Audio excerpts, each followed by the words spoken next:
A very good evening to you all and welcome from me, Rukidi Edward Kijanangoma, to UBC News tonight, this Wednesday, the 15th day of April 2026.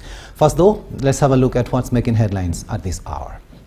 The news headlines are brought to you by the Deposit Protection Fund of Uganda. Keep your information up to date with your regulated financial institution. Customer deposits are protected up to 10 million Ugandan shillings. Terms and conditions apply. Injured as prison's van crashes at High Court. Accused Okello's ill health holds Gaba murder trial. Youth employment takes center stage at National Labour Convention. And questions raised over Uganda's AFCON readiness. Brought to you by the Deposit Protection Fund of Uganda. Keep your information up to date with your regulated financial institution. Customer deposits are protected up to 10 million Ugandan shillings. Terms and conditions apply. Hello there and welcome once again. We are coming to you live online and on air from Broadcasting House here on Nile Avenue. Vice President of Uganda, Jessica Alupo, has stated the relevance of unlocking the potential of Uganda's youthful labor force as a key driver of economic transformation. Alupo was addressing people during the 4th Annual National Labour Convention and Expo 2026 held here in Kampala. We have more in this story. The convention, held under the theme Unlocking the Potential of Uganda's Youth Labour Force, Advancing Productivity and Expanding Opportunities for Decent Work, attracted government, employers, workers and development partners to shape the country's labour agenda. It speaks directly to one of the most pressing priorities for our nation, i.e., human capital development, as a foundation for harnessing and the demographic dividend, productivity, enterprise growth, and structural transformation across priority sectors, while strengthening systems that protect workers and promote decent work, as emphasized in the NRM Manifesto 2026-2031. Vice President Alupo noted that despite progress in economic stability and infrastructure development, challenges such as skills mismatches, limited access to finance and weak linkages between education and the labour market continue to hinder youth employment. Challenges is critical to ensuring that our youth actively contribute to national development. This convention, therefore, speaks directly to one of the most pressing priorities of our country, as aligned with Uganda Vision 2040 and the National Development Plan, which emphasize human capital development as fundamental to unlocking the demographic dividend.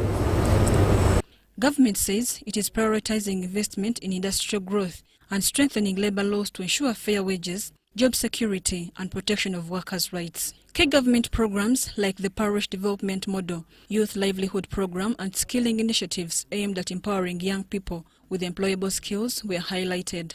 Government through NDP3, NDP4 and the 10 growth sector, economy-driven private sector, we are focused on education and skilling, recognizing the importance of aligning educational programs with the emerging skills in the job market and the demand.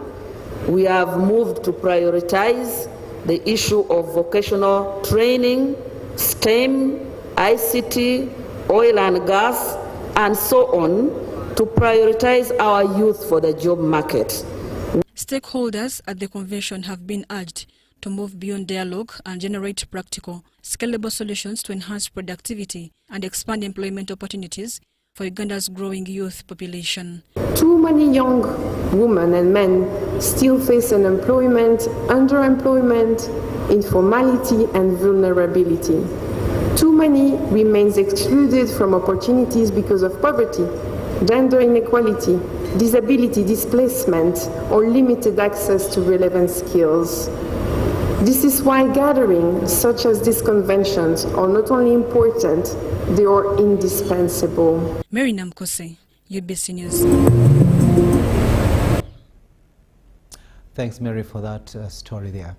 Now, a Ugandan journalist, Ronald Muhwana, attached to PL Online TV, has been knocked down by a Uganda prison's vehicle at a high court sitting in Gaba, where a prime suspect in the murder of toddlers is on trial.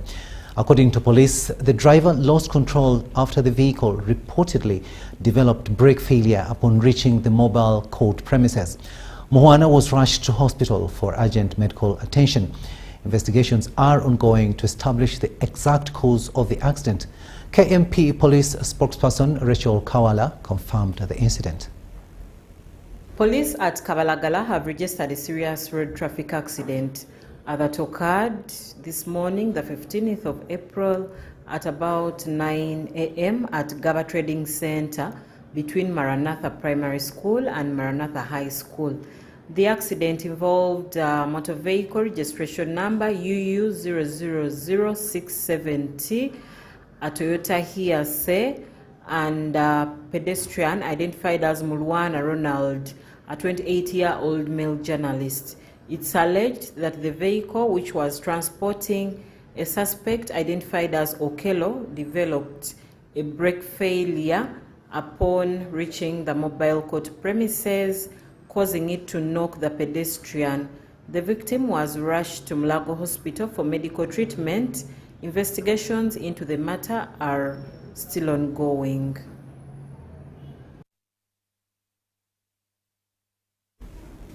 Very unfortunate incident there, and we do hope that Mr. Muhwana gets better soon.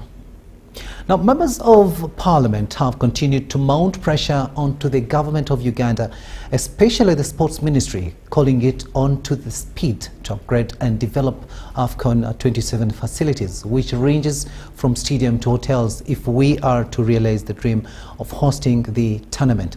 However, as legislators urge their case in parliament at Mandela National Stadium, there is total silence with no visible works on site. Take a watch. With its construction kicked off in 1993 and completed in 1997, Mandela National Stadium is the home to Uganda's sports activities, mainly football and athletics. 29 years down the road, the stadium, which has hosted almost all soccer heavyweights from across the continent, is now currently in the sleep mode to pave way for the 2027 Africa Cup of Nations Championship uptake shaping. It is always a moment of fun, joy and excitement here at Mandela National Stadium, as the national team always takes on different football clubs or countries. However, our visit here at Mandela National Stadium, we found total silence. With little taking shape on ground, the could-be site wheelbarrows have been pushed to the floor of Parliament this Wednesday as sudden swings of many faces of legislators. The contractor is currently reviewing the design to incorporate the observations made by the Confederation of African Football. Following the design review, structural integrity tests are being taken, and it is expected that the contractor will execute the works within the time frame. Although the deadline and the clock is ticking, literally nothing or little is happening on the ground. In the Wednesday session, members of parliament were equally adamant on whether we are on the right path, or if not, we take up prayers. So I thought the minister would have been fair to us and the country at large to tease out all the critical highlights in the CAF report. We know what happens when we have football games. For example, at Nambole, getting there is a problem. So do we have any special arrangement for people, maybe those who want to go? Yes. Have you made an arrangement with any bus? Although the men in uniform have already set the foot here at Mandela National Stadium, in as far as upgrading this facility is concerned, we will have many questions, but of course, we'll get the answers from the right people. The memorandum of understanding between the Minister of Education and Sports and the Minister of Defense and Veteran Affairs for the design and build for works for the expansion of Mandela National Stadiums under Phase 2 was signed on 26 February 2026. Under this phase, we expect, among others, the following. 1, upgrading the seating capacity from 38,268 to 45,000 seater. 2. Improvements and expansion of the VVIP and VIP lounges. 3. Improvements in the media tribune, stadium media center, press conferences rooms, the mixed zone, spectators, related areas, medical areas, among others. At Mandela National Stadium, UPDF Engineers Brigades are the bishops of the CAF civil ordinations, and although they confirm that funds for this have been trickled to their station, more prayers will be needed, if not so miracles, to meet the CAF requirements, which among others requires total roofing of the 27-year-old stadium. Robert Onyango, UBC News. Uganda People's Congress UPC Party President Jimmy Akena has criticized President Yoweri Museveni over what he describes as contradictions in the fight against corruption. Akena questioned the president's commitment to ending corruption, pointing to reports that newly elected NRM members of parliament were each given an allowance of 100 million shillings during a recent retreat in Chankwanzi. He argued that such actions undermine the anti-corruption message. NRM retreat, President Museveni warned newly elected members of parliament against engaging in corruption, saying those found guilty would face arrest. I don't want to hear corruption in parliament. Because if there is corruption in parliament, how will you control the other people? Because you say you are oversight. If you, the oversight, are also sick, who will oversight you? It will kill Uganda. This is suicide. This is suicide. It must not be there.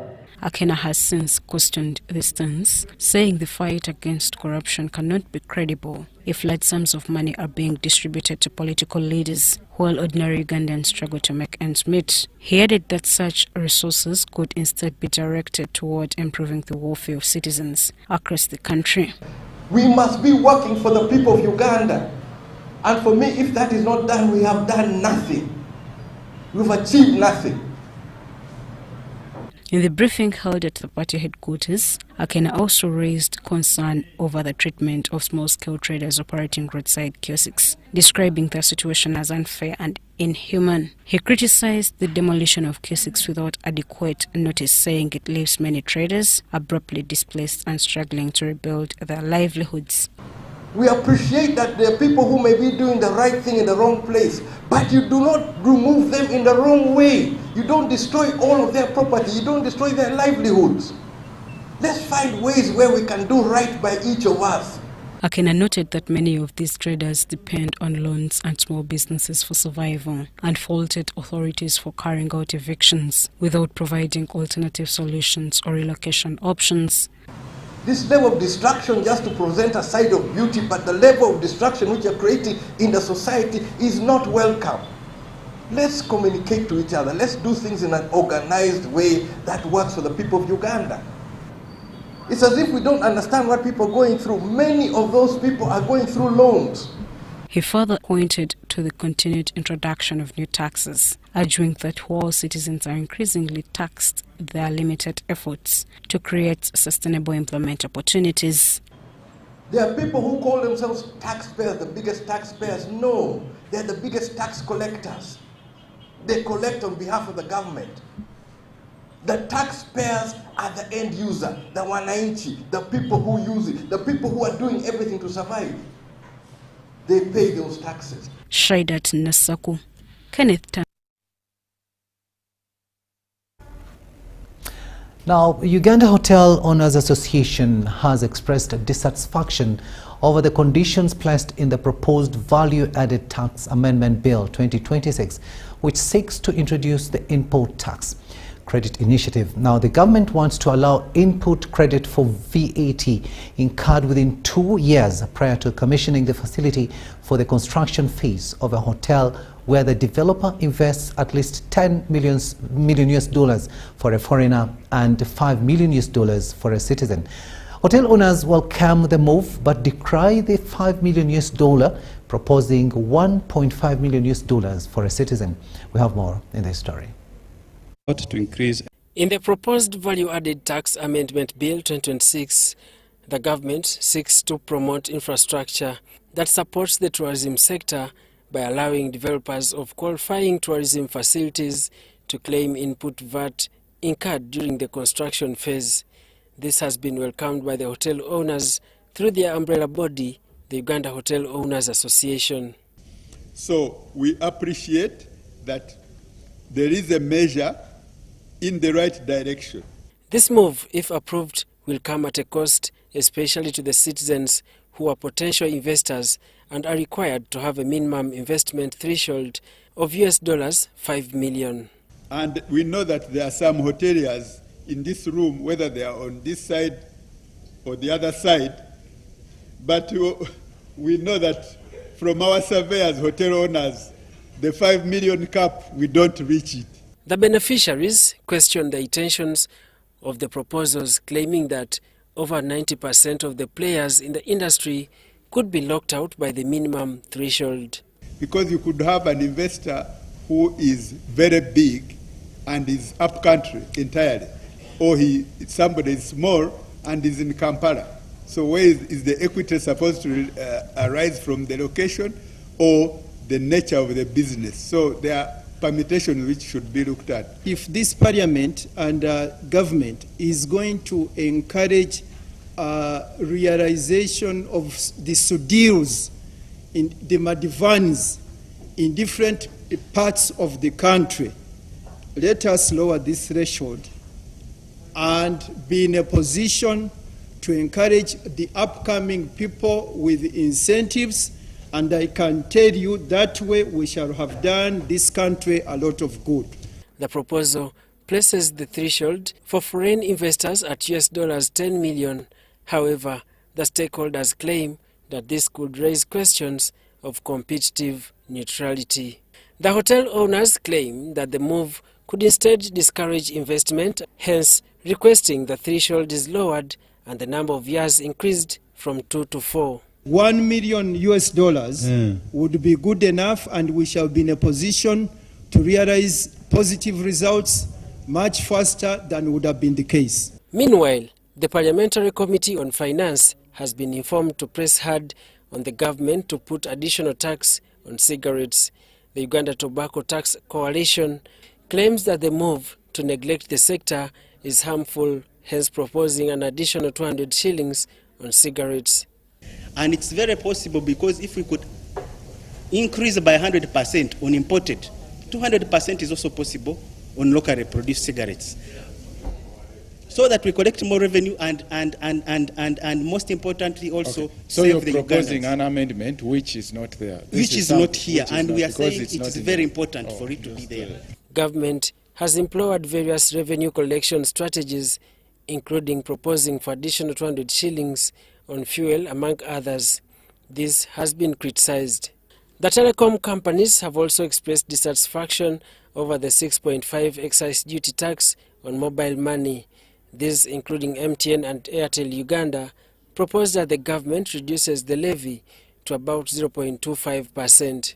Mobile money continue to focus a lot on now proper financial inclusion, whereby we are going to drive a lot in insurance access, credit access, savings access, and investment. And we need to remove all the barriers that is making that bottom of the pyramid person not to come into the financial sector. So This told the members of parliament sitting on the Parliamentary Committee on Finance that the tax on mobile money discourages transactions, and the intended move, if maintained, could worsen the situation. You will have a projected collection from 2025-2026 to about 80 billion. And progressively this will go up in 2029 and 2030 to about 158 billion. Daniel Mugoya, you say any tax applied to financial services should be side. Just do for us one favor. Give us. Thanks, Daniel, for that story there. Now, Uganda's push to boost fish production and cut the cost of aquaculture has received a major boost with unveiling of a new climate-smart project. The research initiative, set to be conducted at the Buginyanya Zonal Agricultural Research Development Institute, introduces the use of black soldier fly larvae as an alternative protein source in fish feeds. The project leader, Andor Konstantin Chobet, says the milestone offers a cheaper and sustainable solution to farmers long burdened by high feed costs. For years, Mukene, once the backbone of fish feed, has become scarce and expensive. This is attributed to competition between humans and livestock. This call closed. Now, scientists are turning to a more sustainable alternative of rearing insects that thrive on waste and convert it into high-protein feed. In itself, in the process of rearing the black soldier fly, you are also removing organic waste, which is a very big problem. The goal is simple: reduce feed costs, which account for up to 70% of fish farming expenses. In this way, we shall improve the nutrition of our people, we shall also increase the income, and the whole country will grow. Uganda currently produces about 658,000 metric tons of fish annually.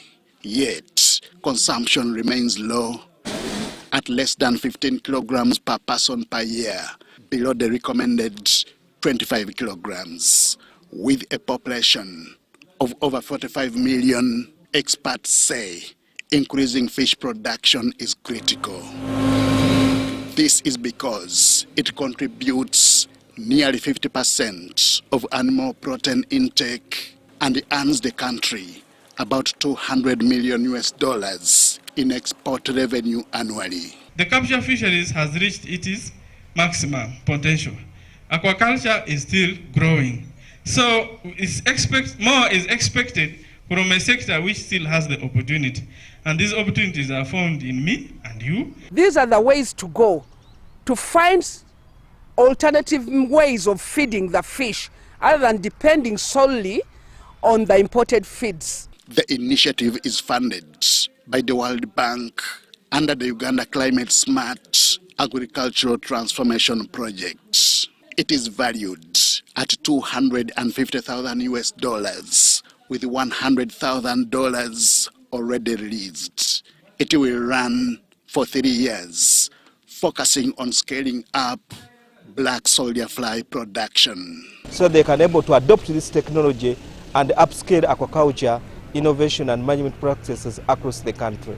We are doing this from the background that Uganda as a country relies so much on imports of feeds and spends a lot of money on this commodity. Aquaculture is expected to contribute up to 1 million metric tons of fish by 2030. Innovations like this could be key in unlocking Uganda's fisheries potential. Henry Okrut, UBC. Allowed to sell at any size.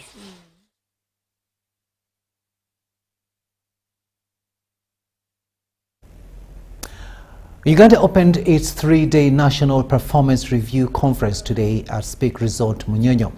The event assesses progress on SDGs, NDP3 and charts accelerated socio-economic transformation. Wadulo Arnold Mac reports. Uganda's 2024 SDG Performance Review shows progress lagging behind national targets, with only 127 of the 201 relevant indicators fully tracked and several goals including poverty, hunger and climate action still off track. Government leaders and development partners stressed coordinated action amid tightening global resources and the need to leave no one behind. Is actually by law and by the arrangement of the structure is local government are the centers of service delivery, because local governments are the are structures that sit near the common person that needs the services. However, yes, the structures are put in the right way, but the challenge that it does not enable the local governments to deliver on their mandate. is the aspect of finances, the funding. We all need to recognise public financial management isn't just a technical issue for accountants and for auditors.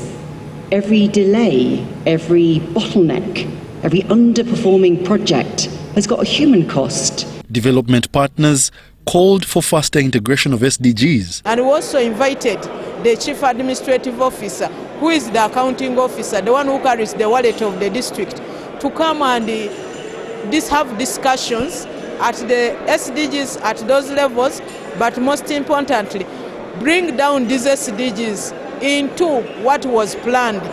Prime Minister Right Honourable Robina Nabanja, as chief convener, highlighted Uganda's growing regional and global leadership through NAM, CADAP and the Kampala Declaration, while urging all government levels to adopt efficient, globally tested governance practices amid shrinking resource envelopes.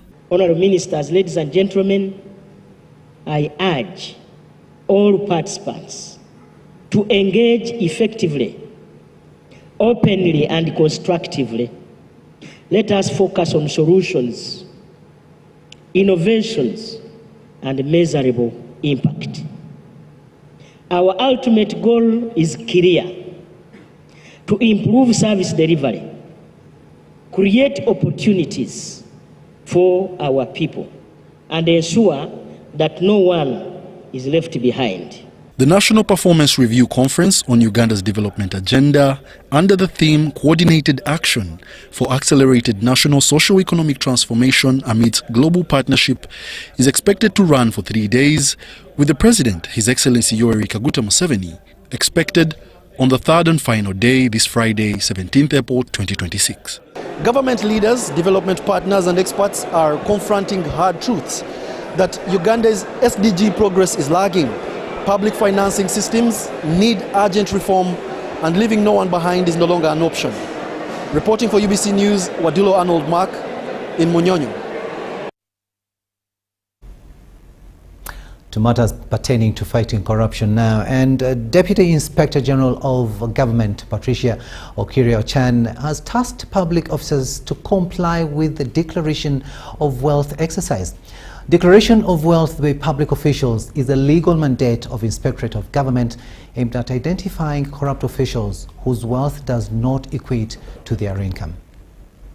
Act 2002 requires all public officers to declare their incomes, assets and liabilities to the Inspectorate of Government after every 5 years. That's why the Deputy Inspector General of Government, Dr. Patricia Okiria, is in West Nile, starting with Arua City to create awareness among government officials about the exercise.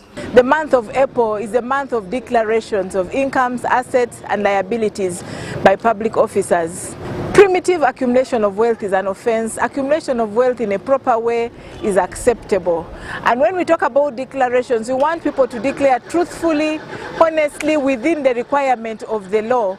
Because the law requires in Section 5 and 4 of the Leadership Code Act that all leaders and all public officers are required to declare their incomes, their assets and liabilities to the Inspectorate of Government every 5 years for public officers in the month of April. And we're here to remind them because we want West Nile Sub-Region to perform very well and perform at 100%.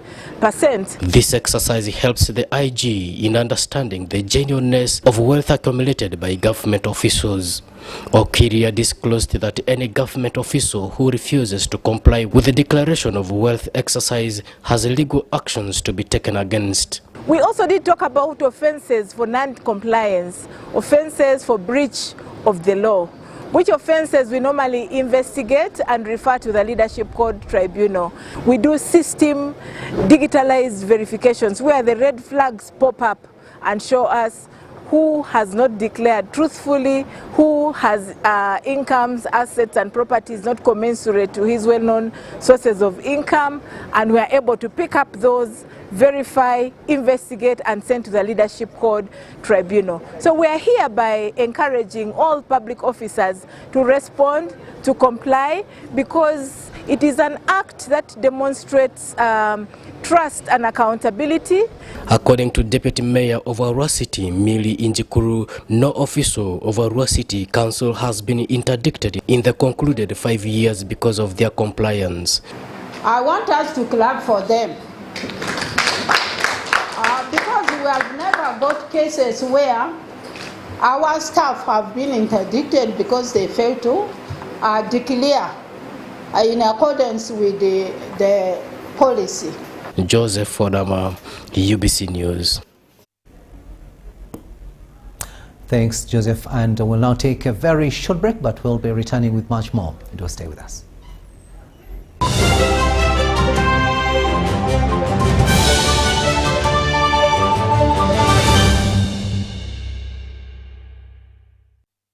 When you don't use Momo, you are forced to quarrel. Mama, kabalansi? Nkuwaire nkumi itaano ate.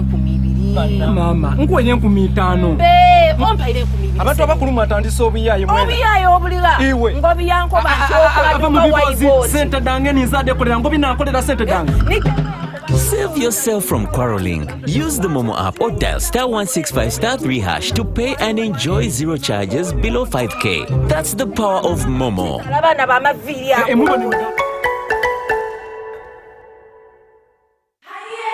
It's back, bigger and with more business opportunities. It's the Pearl of Africa Tourism Expo Poate 2026, Uganda's flagship tourism event. Poate 2026 will take place from the 21st to the 23rd of May 2026 at the Speak Resort Convention Center, Munyonyo, under the theme Wanderlust. It's your time to thrive.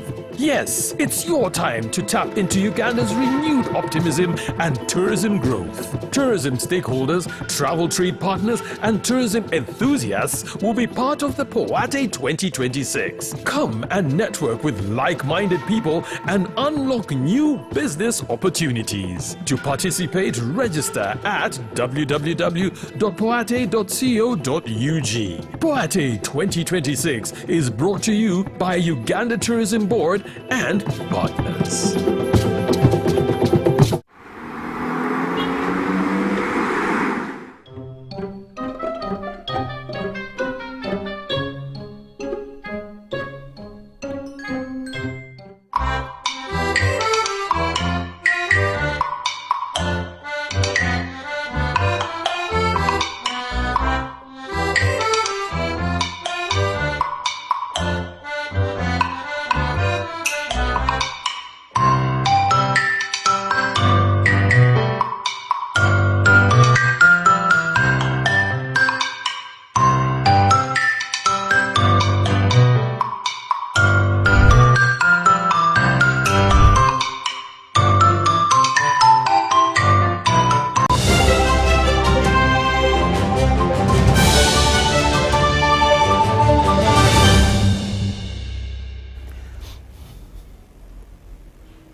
Welcome back from that break, and this is News Tonight here on UBC TV.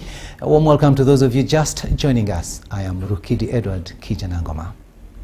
To the courts of law now, where presiding High Court Judge Justice Alice Komhanji has adjourned the trial of Christopher Okello to the 16th of April 2026 after Okello informed court that he was not able to stand trial.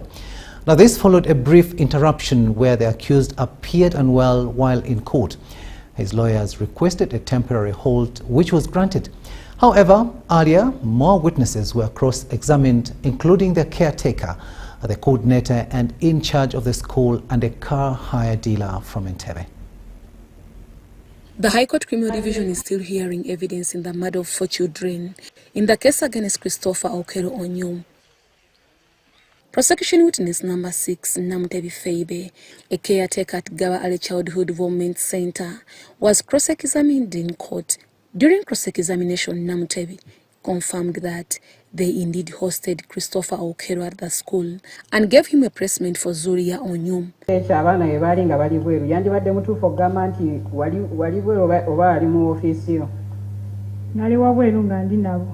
Prosecution witness number 7 was Annette Odong, the coordinator and the in charge of the school.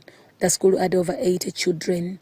At the time that tragedy occurred, Odom testified that she first met Christopher Okero on April 2nd, 2026, when he visited the school to register his child, a request that was granted after payment of 190,000 shillings as school fees. I told him registration is 10,000, daycare fees is 120. Then he went ahead and told me that he didn't come with cash. So he asked me if he can put it in the mobile money. However, during cross-examination, the defense raised inconsistencies, particularly regarding the presence of the security guards at the school. The defense successfully applied to court to have her police statement admitted as defense exhibit. Prosecution witness number 8, Ashim Juma, a Kahaya dealer from Entebbe, testified that the accused had contacted him via WhatsApp in March 2026, seeking to hire a vehicle. Juma stated that although initial arrangements were not confirmed, the accused later hired a car, which was delivered at his residence in Chanja. Upon payment of 380,000 shillings, he did give me the name of the school, but he gave me someone at school. The mechanic told me the car had no serious issues, and we had sorted it out. Later they tested the car with okay. Juma, you can hold on a little bit. Juma added that shortly after receiving the vehicle, the accused reported alleged mechanical issues. However, proceedings were interrupted after the accused, Christopher Okero, appeared unwell in court. His lawyers requested for temporary halt, which was granted. I'm asking you, I saw you having a conversation with Mr. Okero. I want to know whether there is anything you want to communicate. I'm allowed no serious communication. I was just informing him that he is free to stand when he is tired of sitting, and likewise the same. Okay. My Lord, from the defense side, our client is not doing well emotionally, so we're praying for a short break so that the doctor can come and clarify.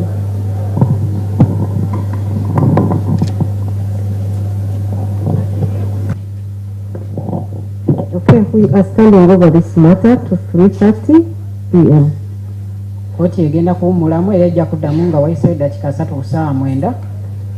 Upon resumption, Christopher Okero informed court that he was not in a condition to stand the trial, prompting the presiding judge, Alice Komhanj Kauka, to adjourn the matter to tomorrow, 16th April 2026, for further hearing. Akasajja bakalemera ate ne banamusiba tagenda bagenda muta atakoma wakole kikolobere kirala tumanyira tukoyo tubuzaabuza buli dakika mukote tula buli dakika kote tula balese wakinga babanyulu wadde kati dwacho omusajja atufugiriza bwati mungero bweti tuli banyifu. The accused Christopher Okero was further remanded to Ruzira Government Prison. Deborah Namamonde, Viola Nansubuga, UBC News. And that trial is definitely still going on. Now, youth leaders are calling for greater inclusion in government and access to ideological training following the recent NRM retreat in Chankwanzi. The leaders have urged President Yoweri Museveni to extend ideological training to young people, as we hear in this story. Youth leaders have urged President Yoweri Museveni to extend ideological training to young people. We believe that the young people need to be sharpened in the NRM ideology and nationalism and patriotism. Your Excellency, the young people in this country form the greatest percentage of the population of Uganda. And we know if they are given a chance and trained in Chankwanzi, it will help them to boost their economic prosperity, but also it will help them in their day-to-day life. Mulindwa made the remarks during a press briefing after members of parliament completed a 9-day training at the National Leadership Institute, Chankwanzi. We are very much aware that in May or after, the executive of this country is going to come out. Your Excellency, we pray and request you that this time round, we as the youth, we get representation in your executive. We have leaders, an example is of Tanga Collins, he moved to all the districts of this country while soliciting for votes to become a SEC member. We believe that if he's given a chance to represent us in the executive. He also called on the president to include more youth in the executive, arguing that young leaders can better represent the interests of the majority population. The youth councillors have something to tell you. The youth league leaders have something to tell you. I think by the time we shall leave Chankwanzi, we shall have shifted from an employment perspective to now a job-creating perspective. Many youth are out there, they are equipped and they have knowledge in so many things. Youth leaders pledged to mobilize up to 10,000 youth to attend the president's upcoming swearing-in ceremony. Sudat Kaye, UBC News. Now, a suspected arson attack has left 2 people dead, including a 3-year-old girl and her parents critically injured after their home was set ablaze earlier this morning in Mabale Town Council, Kagadi district. The incident occurred in Mabale North Cell and targeted the home of Ausi Katatumbwa, his wife only identified as Sophia, and their child Atuhura Asirati, all residents of the area. Unknown assailants reportedly used petrol to ignite the house. According to eyewitness Gloria Asikora, a neighbor, she heard a woman crying out for help from the house. She and her husband initially remained inside, fearing the cries would be linked to a possible attack by thieves in the area. However, when the cries persisted, they decided to go outside and check. On arrival, they discovered that both the front and back doors of the house had been tightly secured with binding wires, preventing any escape. He reached on the door, he saw those things on fire, there are many down.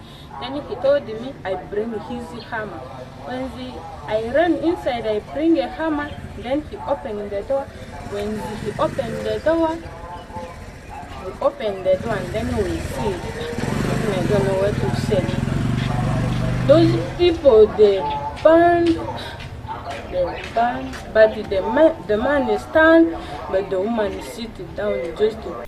Reports indicate that the suspected arsonist left behind a handwritten note accusing Ausi Katatumbwa of being a witch, a night dancer, and of engaging in relationships with other men's wives.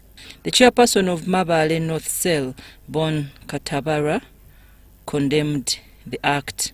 Meanwhile, Sheikh Haji Singoma Muhammad, the district Kadi for Kibale Muslim district, says such acts are also condemned by the Quran and calls upon people to repent.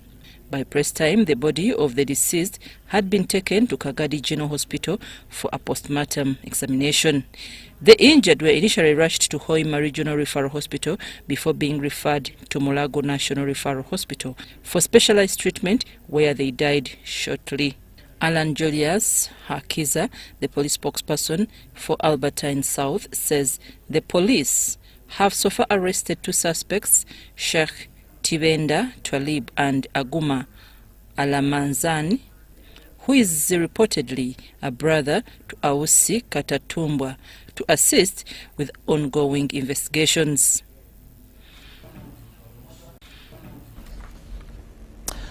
Farida Nafka reporting there. Now, as Makerere University ushers in a new chapter of student leadership, the call for unity, inclusivity and responsible governance remains central to shaping a vibrant academic community. Now, this call was made by the Dean of Students at Makerere University, Dr. Winifred Kabumbuli, following the peaceful 92nd Guild elections. Noted that the transition from physical to digital elections has significantly reduced violence, marking a major step toward peaceful student governance. She emphasized that student leaders must act as a unified voice representing the interests of all students while contributing to the university's development. But now we have transferred our electoral process to online. It is now digital, and this has reduced cases of violence among the student community. She further urged students to embrace unity and support their elected leaders, stressing that division weakens their collective voice. Dr. Kabambuli also encouraged active participation in university activities, mutual respect among students, and the importance of balancing leadership with academic excellence. Not only student leaders, but they are partners in enhancing and shaping the student experience. So we expect them to be accountable, we expect them to represent their fellow students in all forums of university management. The 92nd Guild President, Kagadi Gracious, emphasized teamwork and inclusivity, acknowledging the competition from other capable candidates and pledging to work with all stakeholders to promote unity and ensure that every student's voice is represented, while former Guild President Churchill Sentamu urged the new leadership to remain open to guidance and diverse views, noting that strong leadership is built on collaboration, unity and constructive engagement. The power does not lie in only the office of the Guild President, but rather that united voice of the students. So once we have that united voice, then we can proceed to ask for what we want as the students. But we cannot do that if we are still divided. You versus we share the you and I have seen what it means to sit there. And I believe you of all people should know what it means to push certain sentiments among students, especially this board. With the peaceful electoral process setting the tone, both leaders and students now carry the collective responsibility to sustain harmony, uphold shared values, and drive meaningful progress within the institution. Sandra Kahonde, Prosi Chontawairi, News Tonight. Residents of Kasokoso in Wakiso district between the ages of 10 and 24 have been screened for HIV, TB and cancer. The free health camp was organized by Joy for Children in Uganda and AIDS Fund organization.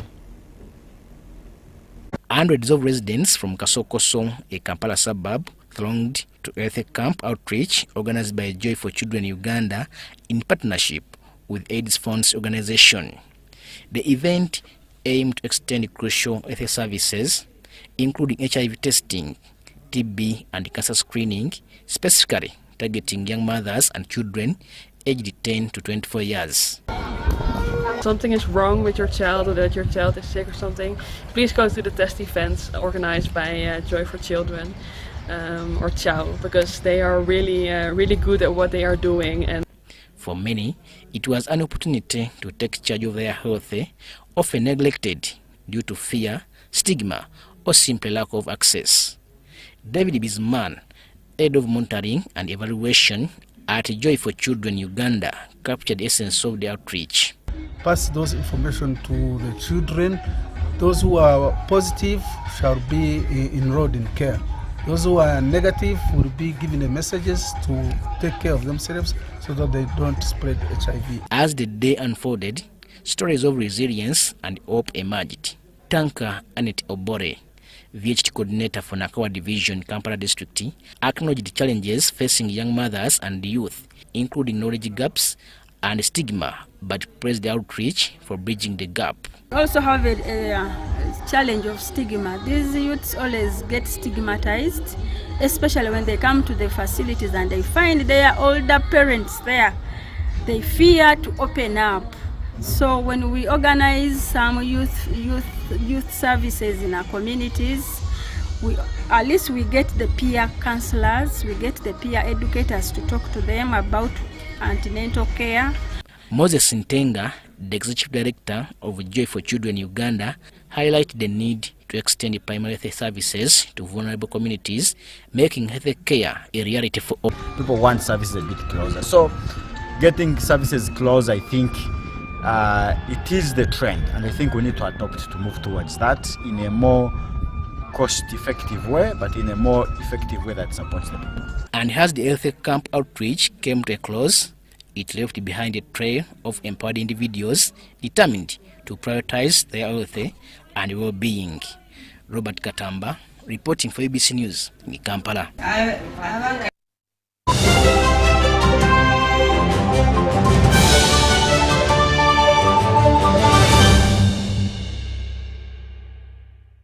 When you don't use Momo, you get insulted by strangers.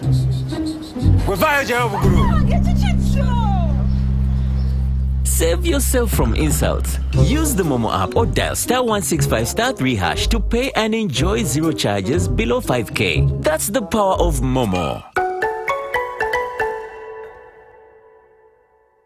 It's our mission to secure your money. Protecting your money is as important as earning it. It is for this reason that the Deposit Protection Fund of Uganda, DPF, was established by the government of Uganda to provide deposit protection to customers of regulated financial institutions. In the unlikely event that your commercial bank, credit institution or microfinance deposit-taking institution fails, the DPF will pay you up to 10 million Uganda shillings. Keep your personal information such as national identification number, mobile phone or an alternative bank account updated with your banker. Terms and conditions apply. For more information, contact DPF at Aha Towers, Plot 7 Lodell Road, Kampala. Call 0312 206 400 or visit our website at www.dpf.or.ug. We are the DPF. We protect your money. Protection Fund of Uganda.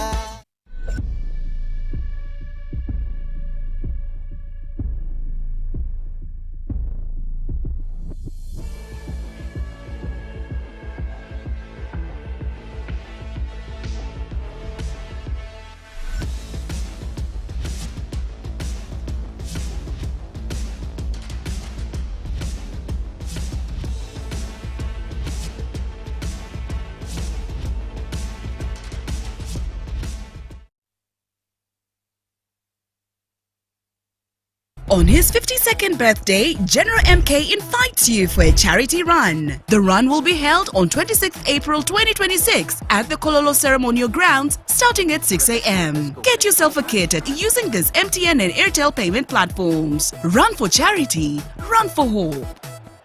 Run for charity, run for hope.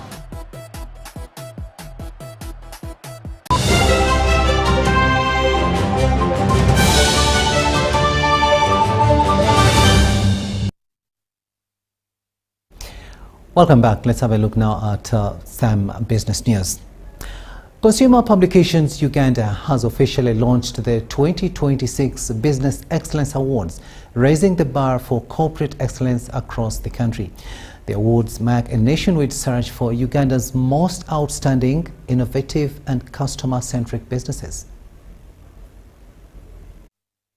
The initiative aims to recognize companies that are setting new standards in service delivery, creativity, and impact.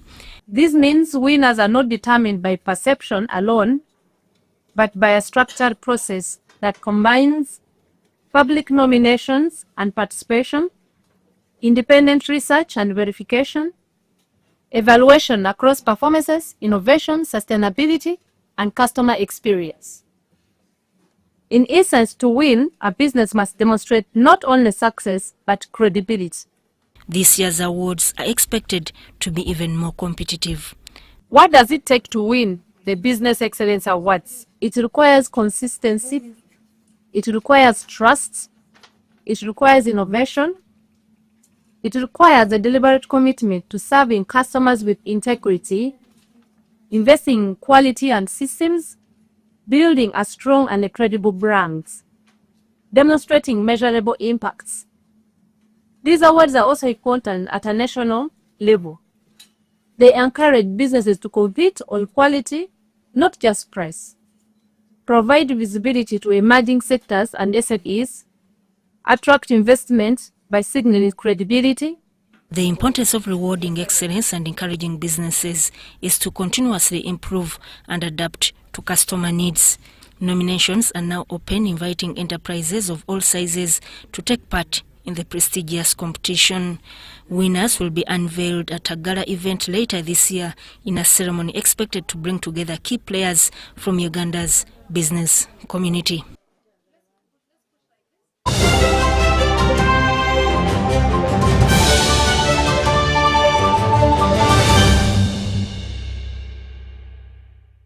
Are you looking looking for a home away from home? Then this is the place for you. My name is Chini Kaji, and welcome to Hotel Le Confidential. With 84 comfortable rooms where you can relax and feel safe. Each room has a lovely view of green vegetation, Wi-Fi, air conditioning, and a tasty breakfast. Children can have fun at our kids' water park and our kids' play area. You can also enjoy our world-class health club, spa, sauna, gym, boutique, and sky blue swimming pool. Thank you for choosing Hotel Le Confidential, where every stay is unforgettable. Come and stay in comfort, right at home, today, tomorrow, and always. United Children of Armed Forces Network presents a Victory Thanksgiving. Come Saturday the 18th of April at Kololo Airstrip as we show gratitude and thanking all Ugandans for voting for President Yoweri Museveni again. Come all, let's dine with Jaja as we celebrate his victory with lots of drinks and eats. Don't miss out the exhibition and lots of entertainment. Gates will be open at 8 a.m. till late. So I'm calling all children of armed forces and Ugandans at large to come and join the celebration. Remember, this has never happened before. Chief guest is the one and only His Excellency Yoweri Kaguta Museveni. Victory Thanksgiving on the 18th of April at Kololo Airstrip. I congratulate the Ugandans. Timex Nutrition Center invites the people of Gulu, Lira, Soroti and Mbale to attend health camps on the following days. On 21st April 2026 in Gulu City, Boma Hotel. On 22nd April in Lira, Lira Hotel. On 23rd April in Soroti, Soroti Hotel. And on 24th April in Mbale City, Wash and Wheels Hotel. All our old clients come for free medical reviews as we also welcome new clients. Come and get to know what to eat according to your blood group and genotype to prevent and treat several ailments like blood pressure, diabetes, arthritis, ulcers, obesity, and many more. For more information, call us on 0758 819 952 or 0778 288 361. Timex, be your own doctor.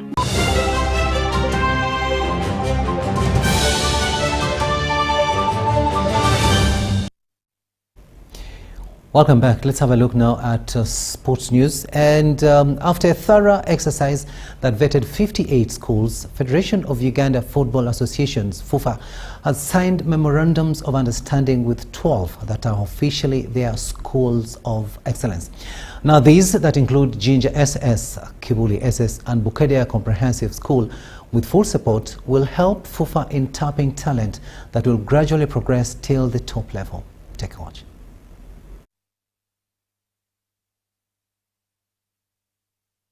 I want to assure you as the Federation that this is one of our flagship programs, and we sincerely believe that from the students we take to the schools of excellence is where we shall pick the students who go to the National Football Academy.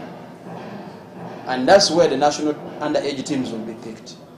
And I can tell you, our experience is that the underage national team players eventually end up as the senior players and eventually end up in the top clubs. This is a program that has been long overdue. We've tried to implement it over the years without success, but today it's a historical day because we've been able to sign with 11 schools, with one school pending from Chitara region. The process was that we called for applications from the interested schools. Unlike the previous attempts where we had picked schools, this time round we changed strategy. We requested for schools to apply showing interest, and 48 schools were able to apply and showed interest. After the applications were received, we had to engage the schools. The FUFA president engaged the 48 schools in a workshop, engagement workshop, and also the different football development department staff engaged the schools, where we exchanged, showed them what our obligations would be and the obligations of the schools, and tried to clarify on a number of issues. And after the engagement workshop, we had to write to the schools again to ask them to confirm commitment, which 17 schools did. And after the confirmation of commitment by the 17 schools.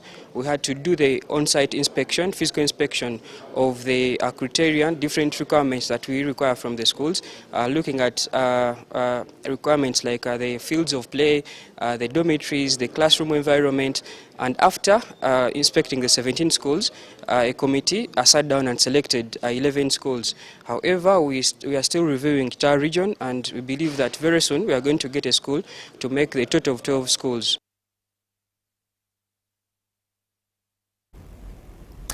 And that story brings us to the end of this bulletin. Thank you so much for having kept us company.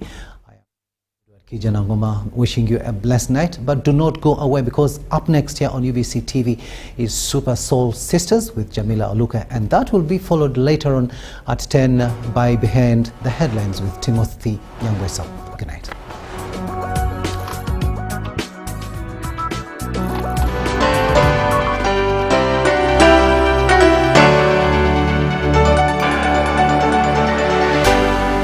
UBC, inspiring Uganda.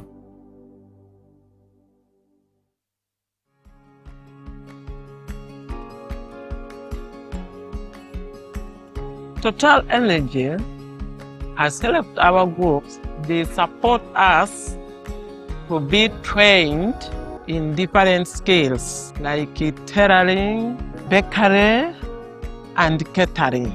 We now have friendship, and we can get